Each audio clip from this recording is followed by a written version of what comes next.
Hi all, അസ്സലാമു അലൈക്കും. Welcome back to Silnas kitchen. ഇന്നത്തെ റെസിപ്പി ഒരു അടിപൊളി ടേസ്റ്റി ആയിട്ടുള്ള വെറൈറ്റി ആയിട്ടുള്ള ഒരു സ്വീറ്റിന്റെ റെസിപ്പിയാണ്. പച്ചമാങ്ങ വെച്ചിട്ടാണ് ഇത് തയ്യാറാക്കി എടുത്തിട്ടുള്ളത്. നല്ല ടേസ്റ്റ് ആണ്. മാങ്ങാക്കാലം തീരുന്നതിന് മുമ്പ് തന്നെ ഇതുപോലെ തന്നെ ഒന്ന് ചെയ്ത് നോക്കുക. പച്ചമാങ്ങ കിട്ടാത്ത വീടുകൾ ഉണ്ടാവില്ല. ഇപ്പോൾ മാങ്ങ സീസൺ ആയതുകൊണ്ട് തന്നെ ഇഷ്ടംപോലെ മാങ്ങ ഉണ്ടാവും. അപ്പോൾ ഓരോ രീതിയിലും നമ്മൾ പല വെറൈറ്റികൾ ഈ ഒരു മാങ്ങ വെച്ചിട്ട് ചെയ്തെടുത്തിട്ടുണ്ട്. അപ്പോൾ അതിലൊരു നല്ല വെറൈറ്റി ആയിട്ടുള്ള നല്ല ടേസ്റ്റി ആയിട്ടുള്ള ഒരു ഐറ്റം ആണിത്. ഈ ഒരു സീസൺ ടൈമിൽ പലരും ചെയ്യുന്നത് കണ്ടിട്ട് ചെയ്തതാണ്. നല്ല ടേസ്റ്റ് ആണ്. എന്തായാലും ഒന്ന് ട്രൈ ചെയ്ത് നോക്കണം. അപ്പോൾ ഇതെങ്ങനെയാണ് തയ്യാറാക്കുന്നതെന്ന് നോക്കാം. അതിനായി വീഡിയോ സ്കിപ്പ് ചെയ്യാതെ മുഴുവനായിട്ടൊന്ന് കണ്ടു നോക്കണേ. ഇതിനായിട്ട് ഞാനിവിടെ 3 പച്ചമാങ്ങ എടുത്തിട്ടുണ്ട്. അത് നല്ലപോലെ കഴുകിയതിന് ശേഷം തൊലിയൊക്കെ കളഞ്ഞ് ഇതുപോലെ ചെറുതായിട്ടൊന്ന് കട്ട് ചെയ്തെടുത്തിട്ടുണ്ട്. ഇനി ഇത് നല്ലപോലെ ഒന്ന് വേവിച്ചെടുക്കണം. അതിന് വേണ്ടിയിട്ട് സ്റ്റവിലേക്ക് ഒരു കടായി വെച്ച് കൊടുത്തു. അതിലേക്ക് 1 കപ്പ് വെള്ളം ഒഴിച്ചു കൊടുക്കുന്നുണ്ട്. 250 ml കപ്പിന്റെ അളവിന് 1 കപ്പ് വെള്ളമാണ് ഒഴിച്ചു കൊടുക്കുന്നത്. അതിലേക്ക് ഈ ഒരു കട്ട് ചെയ്തെടുത്തിട്ടുള്ള മാങ്ങ മുഴുവനായിട്ടും ഇട്ട് കൊടുക്കുന്നുണ്ട്. എന്നിട്ട് ഇതൊന്ന് അടച്ചു വെച്ചിട്ട് നല്ലപോലെ ഒന്ന് വേവിച്ചെടുക്കാം. ഞാനിവിടെ ഈ ഒരു 3 മാങ്ങയ്ക്ക് വേണ്ടിയാണ് ബാക്കിയുള്ള എല്ലാ ഇൻഗ്രീഡിയൻസിന്റെ അളവും പറയുന്നത്. നിങ്ങൾ എത്രയാണോ എടുക്കുന്നത് അതിനനുസരിച്ച് കൂട്ടിയും കുറച്ചൊക്കെ ബാക്കിയുള്ള ഇൻഗ്രീഡിയൻസിന്റെ അളവും എടുക്കാവുന്നതാണ്. ഈ വീഡിയോസ് കണ്ടുകൊണ്ടിരിക്കുമ്പോൾ തന്നെ സിൽനാസ് കിച്ചൺ ചാനൽ ആദ്യമായിട്ട് കാണുന്നവരാണെങ്കിൽ പ്ലീസ് ഒന്ന് സബ്സ്ക്രൈബ് ചെയ്തേക്കണേ. ഒപ്പം തന്നെ ഈ വീഡിയോസ് നിങ്ങൾക്ക് ഇഷ്ടപ്പെടുകയാണെങ്കിൽ ഒരു ലൈക്ക് ചെയ്ത് ഷെയർ ചെയ്ത് സപ്പോർട്ട് ചെയ്യാനും മറക്കരുത്. ഇനി ഇതൊന്ന് തുറന്ന് നോക്കുന്നുണ്ട്. ഇപ്പം നല്ല പോലെ തിളച്ച് നല്ല വേവാനായിട്ടുണ്ട്. കുറച്ചുകൂടെ ഒന്ന് വെന്ത് വരണം. അതായത് ഇത് നന്നായിട്ട് ഉടഞ്ഞു വരണം. സ്പാച്ച് വെച്ചിട്ട് നന്നായിട്ട് ഇളക്കി കൊടുക്കുമ്പോൾ ഉടഞ്ഞു വരുന്ന പരുവാവണം. അതാണ് കറക്റ്റ് പരുവം. അപ്പോൾ ഒന്നുകൂടെ വേവിക്കുന്നുണ്ട്. ഒരു 6-7 മിനിറ്റ് ആയപ്പോൾ തന്നെ നന്നായിട്ട് വെന്ത് വന്നിട്ടുണ്ട്. അതിൻ്റെ ആ ഒരു വെള്ളമൊക്കെ പകുതി മുക്കാലും വറ്റി വന്നിട്ടുണ്ട്. ഇനി നമുക്കിത് ഉടച്ച് നോക്കാം. ഇതുപോലെ നന്നായിട്ട് ഉടച്ചെടുക്കുന്നുണ്ട്. ഇതുപോലൊരു സ്പാച്ച് വെച്ചിട്ടോ സ്റ്റീലിൻ്റെ കയ്യിൽ വെച്ചിട്ടോ എങ്ങനെ വേണമെന്നുണ്ടെങ്കിലും ഒന്ന് ഉടച്ചെടുക്കാവുന്നതാണ്. അതിൻ്റെ ഫ്ലെയിം ഞാനിപ്പോൾ ഓഫ് ചെയ്ത് കൊടുത്തിട്ടുണ്ട്. ഇപ്പോൾ ഞാനിത് വേറൊരു പാത്രത്തിലേക്ക് മാറ്റുന്നുണ്ട്. എന്നിട്ട് ഇതേ കടായിൽ തന്നെ ഇനി ഞാൻ അരിച്ച് ഒഴിക്കുകയാണ്.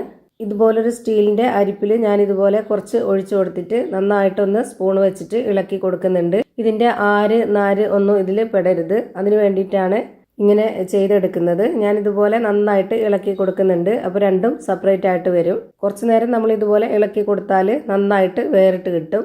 ഇപ്പോൾ അത് നല്ല പോലെ ഇളക്കി എടുത്തിട്ടുണ്ട്. ഇപ്പോൾ ഈ ഒരു നാര് ഭാഗം മാറ്റുന്നുണ്ട്. അടുത്തതായിട്ട് ബാക്കിയുള്ളതും കൂടെ ഒഴിച്ചു കൊടുത്തിട്ട് ഇതേപോലെ തന്നെ ചെയ്തിട്ടെടുക്കുക. ഒരുപാട് ബുദ്ധിമുട്ടൊന്നുമില്ല. പെട്ടെന്ന് ചെയ്തെടുക്കാവുന്നതേ ഉള്ളൂ. നല്ല സിമ്പിൾ ആയിട്ടുള്ള ഒരു അടിപൊളി സ്വീറ്റ് ആണ്. ഇപ്പോൾ രണ്ടാമത് ഒഴിച്ചു കൊടുത്തിട്ടുള്ളതും നല്ല ക്ലിയർ ആയിട്ട് അരിച്ച് മാറ്റിയിട്ടുണ്ട്. ആ ഒരു അരിപ്പിന്റെ ബാക്ക് സൈഡിലുള്ളതും കൂടെ ഇതുപോലെ ഒരു സ്പൂൺ കൊണ്ട് തുടച്ചിട്ട് കൊടുക്കുന്നുണ്ട്. ഇനി അടുത്തതായിട്ട് ഇത് നല്ല സ്വീറ്റിന്റെ റെസിപ്പി ആയതുകൊണ്ട് തന്നെ ഒന്നുകിൽ ഇതിലേക്ക് പഞ്ചസാര ഇട്ട് കൊടുക്കുക, അല്ലാന്നുണ്ടെങ്കിൽ ശർക്കരപ്പൊടി ഇട്ട് കൊടുക്കാം. ഞാനിവിടെ 250 ml കപ്പിന്റെ അളവിൽ 1 കപ്പ് പഞ്ചസാരയാണ് ഇട്ട് കൊടുക്കുന്നത്. അതിലേക്ക് മധുരത്തിനെ ഒന്ന് ബാലൻസ് ചെയ്യാനായിട്ടുള്ള ഒരു നുള്ള് ഉപ്പും കൂടെ ഇട്ട് കൊടുക്കുന്നുണ്ട്.